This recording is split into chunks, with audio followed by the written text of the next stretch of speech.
Assalamualaikum warahmatullahi wabarakatuh. Oke, kembali lagi dengan saya Dimas Andi Pratama. Pada kesempatan video kali ini saya akan sedikit membahas tentang remote access server. Oke, mungkin kita bisa langsung masuk saja ke dalam videonya. Oke, di sini untuk pembahasan pertama kita akan membahas tentang SS1 Debian Ubuntu Server. Nah, di sini kita itu akan mencoba untuk menghubungkan dan melakukan remote terhadap server dari klien Ubuntu kita. Jika kita coba di sini, kita akan melakukan ping ke server 1 yaitu dengan IP 10.10.10.2. Di sini sudah ditampilkan bahwa Ubuntu klien kita itu sudah bisa terhubung ke server 1. Setelah itu untuk melakukan remote, kita itu bisa masukkan komen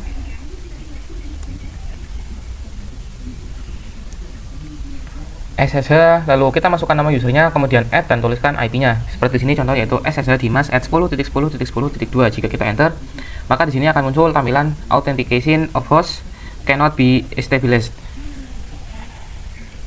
yang tandanya bahwa klien kita ini masih belum bisa untuk melakukan remote terhadap server 1. Maka di sini kita akan coba untuk melakukan remote terhadap server melalui klien dengan menggunakan user dan IP server. Oke, untuk melakukan remote sendiri kita bisa gunakan komen yaitu SSH, kemudian kita masukkan nama usernya, kemudian add dan tuliskan IP-nya. Seperti contoh di sini pada server 1 saya itu menggunakan user Dimas, maka saya tuliskan Dimas, kemudian add dan masukkan IP dari server satunya. Kemudian setelah itu bisa kita ketik yes saja untuk mengkonfirmasi supaya kita itu bisa terhubung ke server 1. Setelah itu, jika proses autentikasinya itu sudah berhasil, maka di sini akan berubah tampilannya yaitu servernya menjadi server 1 Debian. Dan perlu diketahui bahwa jika kita itu ingin melakukan remote terhadap suatu server melalui klien ini, kita itu perlu menginstal yang namanya OpenSSH server. Dan jika kalian itu belum menginstal OpenSSH server, itu bisa menggunakan komen apt install OpenSSH server seperti ini. Setelah itu kalian bisa restart saja dengan komen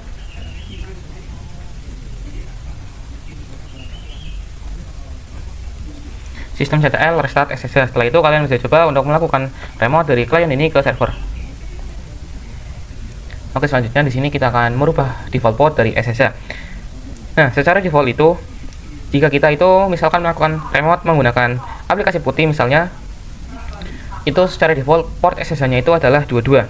Maka di sini kita itu akan mencoba untuk menggantinya dengan port sesuai keinginan kita. Di sini kita bisa masuk dulu ke server 1 Debian-nya menggunakan remote yaitu dengan komen SSH. Kita bisa masuk ke dalam root terlebih dahulu. Dan kemudian di sini bisa kita masukkan komen yaitu nano/etc/ssh/sshd_config. Kita bisa enter.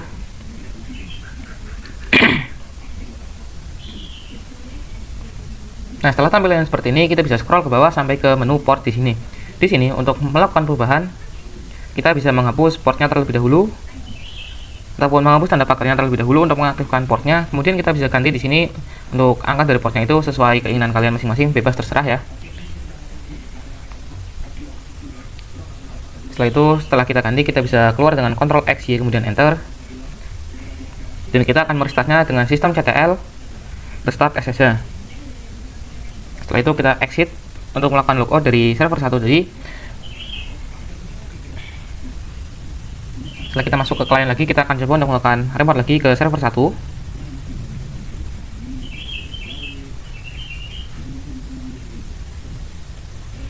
Kita coba. Maka di sini tulisannya itu connect to host port 22 itu tidak bisa ataupun tidak bisa terhubung karena tadi kita itu sudah mengganti portnya yang awalnya dari 22 itu sudah kita ganti. Nah, bagaimana cara agar kita bisa terhubung lagi? Kita bisa masukkan komen yang sama tapi terdapat tambahan yaitu min p. Kemudian kita masukkan nomor portnya. Nah, setelah kita tadi sudah menggantinya, kemudian kita itu jika ingin melakukan remote, kita juga perlu untuk menuliskan nomor portnya. Setelah itu kita bisa terhubung lagi ke server 1 melalui remote dari klien. Oke, untuk selanjutnya di sini kita akan melakukan allow ataupun melakukan perizinan terhadap user di dalam SSH ini. Ini kita akan mengatur siapa saja user yang dapat masuk melalui SSH yang sudah kita atur tadi. Di sini kita bisa coba masuk dulu ke server 1. Kemudian kita masuk ke root terlebih dahulu.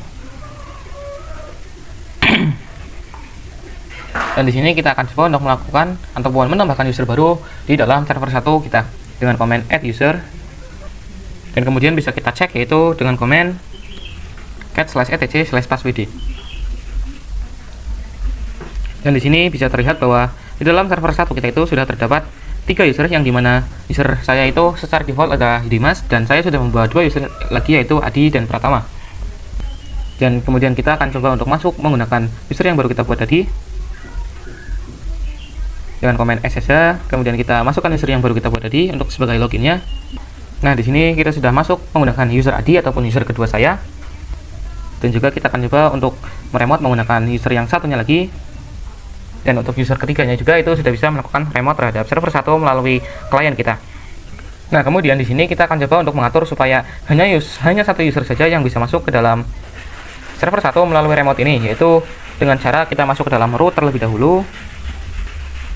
Kemudian kita masukkan komen dengan komen nano/etc/sshd_config.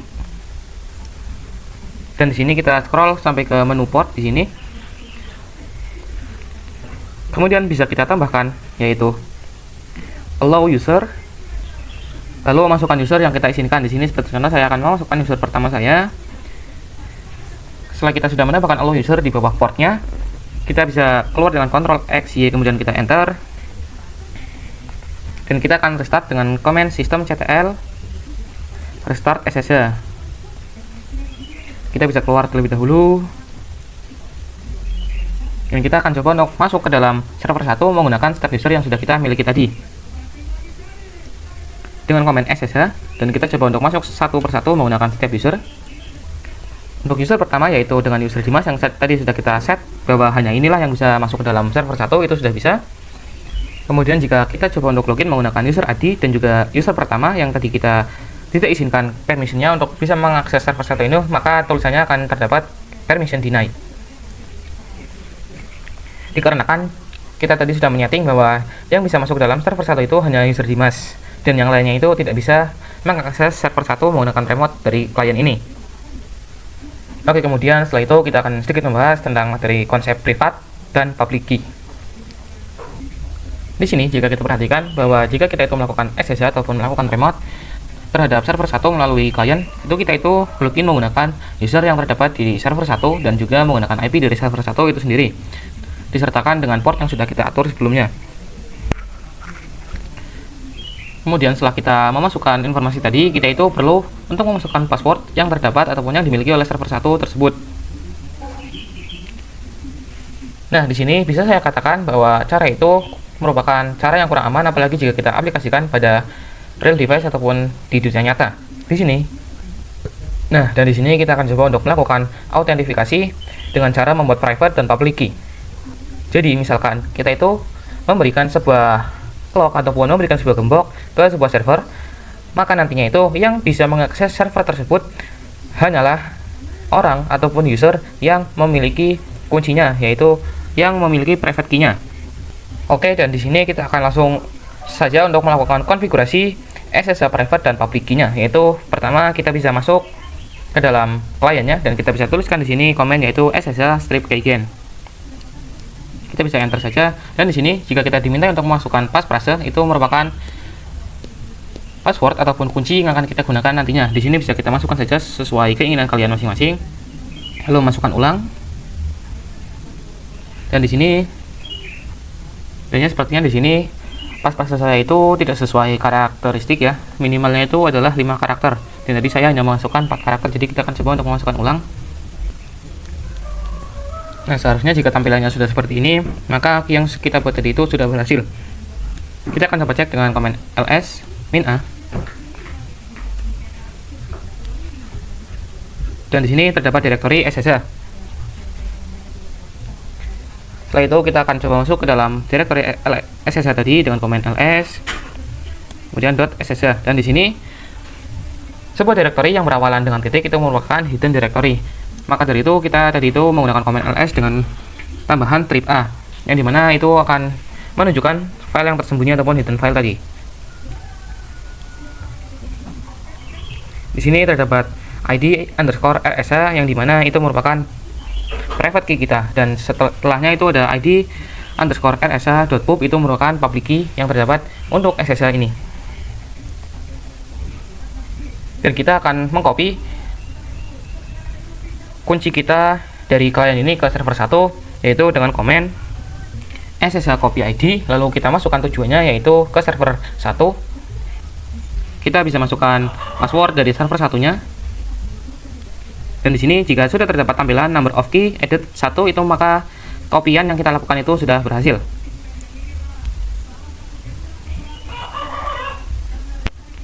Dan kita akan coba untuk melakukan remote dari klien ke server 1 dengan komen SSH. Di sini kita itu dimintai untuk memasukkan private key-nya ataupun passphrase yang tadi kita sudah buat. Di sini kita coba masukkan saja.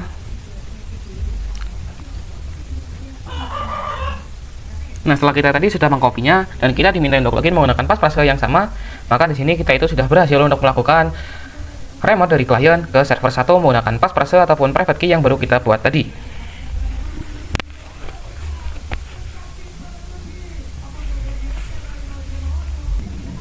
Oke, dan untuk selanjutnya itu ada konsep authorized key. Oke, singkat saja. Jadi, intinya adalah klien kita itu membuat sebuah gembok yang dimana gembok itu dibuat beserta kuncinya. Gembok dan kunci itu digunakan untuk melakukan remote server. Nah, kemudian klien kita itu mengcopy ataupun dengan kata lain itu memasangkan gemboknya itu ke server supaya hanya orang ataupun hanya user yang memiliki kuncinya saja yang bisa mengakses server tersebut. Oke, selanjutnya di sini kita akan melakukan konfigurasi public key secara manual. Di sini kita berada di dalam klien Ubuntu kita. Lalu kita akan coba untuk melakukan remote terhadap server Ubuntu, yaitu dengan komen SSH. Lalu masukkan nama user dan juga IP dari server tersebut. Kemudian kita tambahkan portnya, yaitu dengan komen minp, dan kita masukkan portnya. Di sini setelah kita enter bisa kita ketikkan yes. Dan kita dimintai untuk memasukkan password dari Ubuntu server kita. Dan pada klien kita akan coba untuk melakukan ls lalu .ssh. Di sini terdapat beberapa file, yaitu diantaranya seperti id underscore rsh lalu id underscore rsh.pub, yang dimana id underscore rsh.pub ini merupakan public key yang dimiliki oleh server ini. Dan kemudian jika kita cek pada server 2 kita, ini dengan ls.ssh, maka di sini sudah terdapat file yaitu authorized key. Kemudian kita akan coba untuk masuk ataupun akan coba untuk menampilkan yaitu file .ssh /authorized key. Maka di dalam folder .ssh /authorized key ini masih belum terdapat public key-nya. Maka di sini kita akan coba untuk melakukan kopinya. Kita sebelum itu akan coba untuk ls-a untuk mengecek apakah directory .ssh kita itu sudah ada. Jika belum ada, kita bisa buat sendiri, yaitu dengan command mkdir lalu .ssh. Kemudian setelah itu di klien Ubuntu kita bisa lakukan command cat .ssh/id underscore rsa.pub. Nah, di sini kita bisa copy semua tulisannya. Kita bisa copy terlebih dahulu. Kemudian masuk ke server 2-nya. Kita bisa masuk dengan command nano .ssh/authorized key. Kita bisa enter. Kita bisa paste semua kopian kita tadi di sini. Kemudian bisa kita save dengan Ctrl X Y, kemudian kita enter. Lalu kita akan cek dengan ls-a dan kita cek dengan command cat lalu .ssh/authorized key. Kita enter di sini dan sini sudah terdapat kopian dari public key yang kita copy dari klien tadi. Kemudian kita akan coba untuk relog lagi melalui kliennya. Di sini di Ubuntu kliennya kita bisa coba untuk melakukan remote lagi dengan command ssh. Lalu masukkan username-nya dan juga IP, kemudian kita masukkan portnya juga. Dan di sini kita dimintai untuk memasukkan password yang berupa passphrase yang kita tulis tadi. Kita bisa masukkan di sini. Kemudian kita bisa unlock. Nah, dan di sini sudah berhasil untuk melakukan remote ke server 2 Ubuntu-nya menggunakan passphrase yang kita buat tadi. Bukan lagi menggunakan password yang default dimiliki oleh server 2, melainkan dengan menggunakan public key yang berupa passphrase. Oke, untuk selanjutnya di sini kita akan membahas tentang private dan juga public key pada Windows. Di sini nantinya kita itu akan mencoba untuk membuat private dan juga public key pada host OS kita ataupun perangkat yang kita gunakan. Dan nantinya kita itu juga akan mengcopy private dan juga public key tersebut ke dalam router. Di sini pertama kita bisa buka dulu aplikasi yang namanya PuttyGain. Setelah itu kita bisa klik tombol generate di sini, dan di sini akan terdapat keterangan yaitu untuk melakukan ataupun untuk menggerakkan mouse kita secara random di dalam area ini. Ini digunakan untuk mempercepat ataupun mempersingkat proses pembuatan public key dan juga private key-nya. Setelah tampilan seperti ini, di sini kita bisa masukkan passphrase ataupun password yang nantinya akan kita gunakan sebagai metode untuk login menggunakan remote.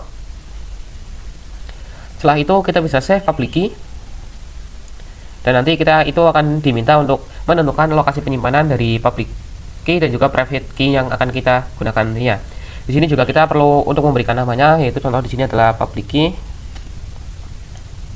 Bisa kita save. Setelah kita melakukan save public key, kita juga harus melakukan save untuk private key-nya sama, yaitu bisa kita masukkan namanya private key. Kemudian setelah itu kita akan coba untuk melakukan copy dari public key-nya ke router kita.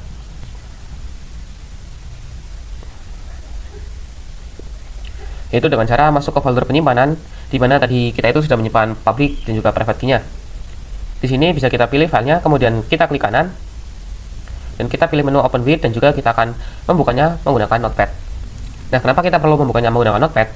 Karena di sini kita itu perlu menghapus beberapa bagian dari public key ini.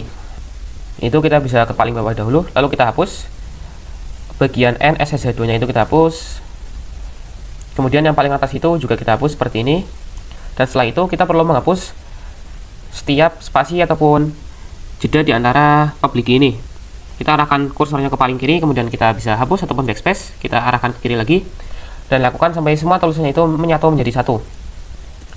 Dan sekiranya semuanya itu sudah menyatu, di sini kita bisa tambahkan yaitu SSH strip RSA di bagian depannya, kemudian kita kasih satu spasi. Setelah itu bisa kita Ctrl A untuk melakukan copy, kemudian kita copy dengan Ctrl C. Setelah itu kita akan masuk ke routernya melalui aplikasi Putty. Kita masuk menggunakan IP-nya yaitu 192.168.137.10, kemudian bisa kita open dan kita bisa login dengan user dan juga password yang sama seperti yang terdapat di router Debian-nya.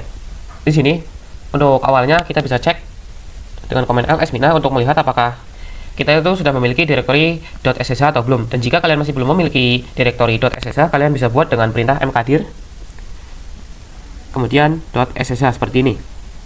Setelah kita sudah memiliki directory .ssh-nya, di sini kita bisa masuk ke dalam directory tersebut dengan perintah nano .ssh/auto-reset_ski seperti ini. Kita bisa enter. Nah, di dalam menu .ssh/auto-reset_ski ini kita bisa melakukan paste dari kopian yang sudah kita copy tadi sebelumnya dengan cara bisa dengan Ctrl plus V ataupun juga klik kanan. Dan di sini kita harus pastikan bahwa depannya itu sudah SSH strip RSA dan juga belakangnya bisa kita cocokkan apakah sudah sama dengan public key yang kita buat tadi. Kita bisa scroll sampai ke paling belakangnya terlebih dahulu. Dan di sini bisa diperhatikan bahwa akhirnya itu adalah NOBR, dan kita bisa cek di sini apakah akhirnya juga sama. Bisa dilihat di sini bahwa akhirnya itu sudah sama yaitu NOBR, maka ini sudah sesuai. Setelah itu, jika sudah sesuai, kita bisa keluar dengan Ctrl X Y, kemudian kita enter. Kemudian bisa kita relog. Dan sebelum masuk ke router Debian-nya, di sini kita bisa masuk ke menu SSH terlebih dahulu, lalu cari menu out. Dan di menu out ini kita juga cari menu kredensial. Dan di sini untuk bagian private key file for authentication bisa kita browse dan lalu kita masukkan file private key yang sudah kita buat sebelumnya. Di sini bisa kita open. Kemudian kita bisa masuk lagi ke atas di bagian menu session dan kita bisa masukkan IP-nya, IP dari router. Dan di sini kita perlu menamakan ataupun menambahkan saved session. Kita beri saja di sini nama yaitu router.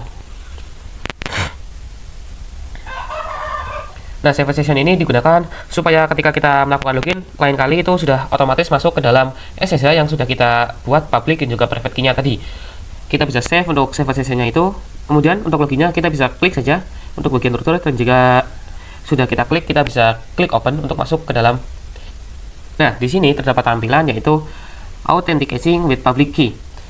Jika sebelumnya diperhatikan, kita itu login ke dalam router melalui Putty itu masih menggunakan default dari password yang dimiliki oleh router tersebut. Tapi sekarang setelah kita menambahkan public dan juga private key-nya, kita itu dimintai untuk masuk ataupun melakukan autentifikasi menggunakan passphrase yang sudah kita buat.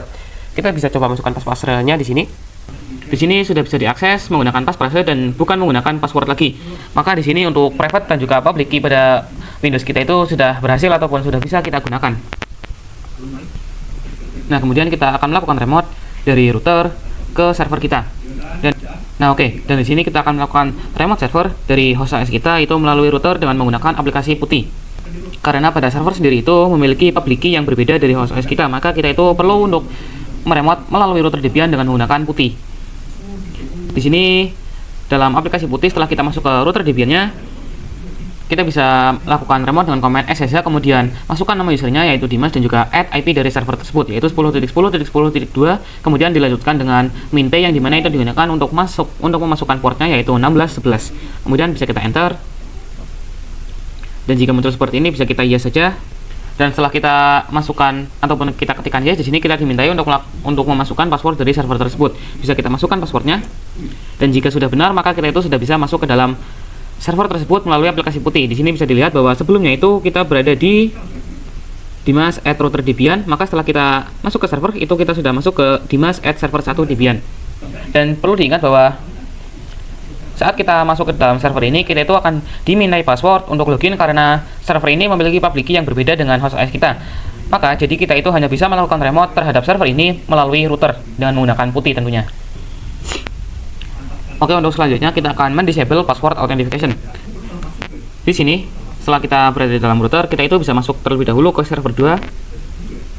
Di sini kita bisa masuk ke server 2 terlebih dahulu dengan menggunakan command SSH, lalu user, masukkan IP dan juga masukkan port yang sudah kita setting sebelumnya. Kemudian jika kita cek di sini, kita itu masih dimintai password sebagai langkah verifikasi untuk login. Dan di sini kita akan coba untuk melakukan disable password authentication supaya kita itu hanya bisa login menggunakan private dan juga public key. Kita bisa masuk ke klien terlebih dahulu, kemudian bisa kita melakukan remote ke server 2-nya dengan command SSH. Kemudian setelah kita masuk ke server 2 dengan remote, di sini bisa kita ketikkan komen nano, kemudian kita akan masuk ke menu ataupun ke directory ssh_config. Kita bisa ketikkan komen nano /etc/ssh/ssh_config, kemudian bisa kita enter. Setelah kita masuk ke menu etc/ssh/ssh_config, bisa kita scroll sampai ke bawah sampai ke menu password authentication. Nah, di sini untuk tanda pagarnya bisa kita hapus terlebih dahulu, dan untuk password authentication yang sebelumnya itu yes kita ganti menjadi no. Bisa kita ganti no, kemudian kita save dengan Ctrl X Y, kemudian kita enter. Dan kita akan coba lagi untuk masuk ke dalam routernya. Dan di sini kita bisa coba lagi dan di dalam router kita bisa coba untuk melakukan remote lagi ke server 2 yaitu yang IP-nya 10.10.10.3. Jika kita enter di sini maka akan muncul peringatan yaitu permission deny ataupun access deny. Karena kita itu tadi sudah mematikan password authentication-nya, yang dimana jika kita ingin login kita itu harus menggunakan public dan juga private key yang kita buat sendiri. Tidak bisa lagi menggunakan default password yang dimiliki oleh server tersebut. Oke, untuk selanjutnya di sini kita akan melakukan generate untuk private dan juga public key pada router. Nah, di sini kita itu akan membuat sepasang private dan juga public key, dan kemudian nanti itu kita akan memberikan public key-nya itu ke server 2 Ubuntu kita. Nah, melalui putih kita masuk ke dalam router, dan di sini kita itu bisa ketikkan komen ssh/keygen. Bisa kita enter lagi. Kita itu dimintai untuk memasukkan passphrase. Di sini bisa kita masukkan passphrase saja. Dan kita ketikkan ulang. Setelah tampilan seperti ini, itu menandakan bahwa passphrase kita itu sudah berhasil dibuat. Kemudian bisa kita lakukan komen ls untuk directory ssh. Dan di sini sudah terdapat folder yaitu id_rsa.pub, itu merupakan public key yang kita buat. Dan selanjutnya kita akan coba untuk melakukan cat untuk id_rsa.pub ini. Nah, setelah kita melakukan comment cat, di sini akan terlihat tampilan untuk public key-nya, dan kita bisa copy semuanya. Di sini setelah kita masuk ke server 2 kita bisa masuk ke menu .ssh/authorized_key, dan kita bisa paste semua public key yang sudah kita copy tadi. Setelah itu bisa kita save dengan Ctrl X Y, kemudian kita enter. Dan setelah itu kita bisa masukkan komen systemctl restart ssh. Nah, dan juga sebelumnya harusnya kita itu masuk ke dalam root terlebih dahulu. Tapi jika kita belum masuk ke dalam root, nanti akan dimintai autentifikasi seperti ini. Kita bisa masukkan passwordnya saja. Setelah kita sudah merestart ssh saja, kita bisa exit terlebih dahulu. Dan kita kembali ke router Debian-nya. Setelah itu kita akan masuk lagi ke dalam server 2-nya. Nah, setelah kita sudah memasukkan komen SSH, maka bisa diperhatikan bahwa di sini kita itu dimintai untuk memasukkan passphrase untuk server 2-nya. Bisa kita masukkan saja passphrase-nya. Nah, jika sudah berhasil, maka generate private dan juga public key pada router kita itu sudah selesai kita lakukan. Salah. Untuk materi terakhir di sini ada SSH agent dan juga SSH add. Pertama, jika kita berada di putih dan juga masuk dalam router, jika kita itu ingin masuk ke server 2, maka di sini akan dimintai passphrase untuk masuk ke dalam server tersebut. Nah, di sini kita itu akan coba untuk membuat supaya jika kita melakukan login ke server 2 untuk lain kali, kita itu tidak perlu melakukan ataupun memasukkan passphrase-nya lagi secara ulang. Kita akan coba untuk membuat supaya ketika kita login, kita itu sudah bisa masuk secara otomatis tanpa masukkan password ataupun passphrase yang sebelumnya diperlukan untuk masuk dalam server tersebut. Itu pada router Debian kita bisa gunakan komen SSH strip agent /bin/bash. Setelah itu kita gunakan komen SSH strip add dan kita bisa masukkan passphrase yang akan kita gunakan nantinya.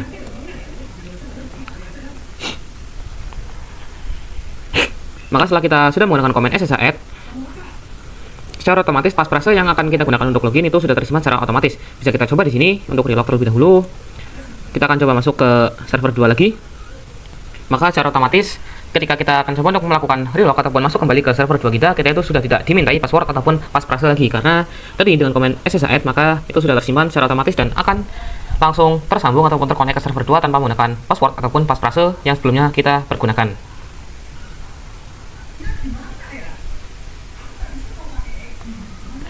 Oke, mungkin cukup sekian dari saya untuk video kali ini. Terima kasih bagi kalian sudah menonton. Sampai jumpa di video selanjutnya. Saya Dimas Hadi Pratama undur diri. Wassalamualaikum warahmatullahi wabarakatuh.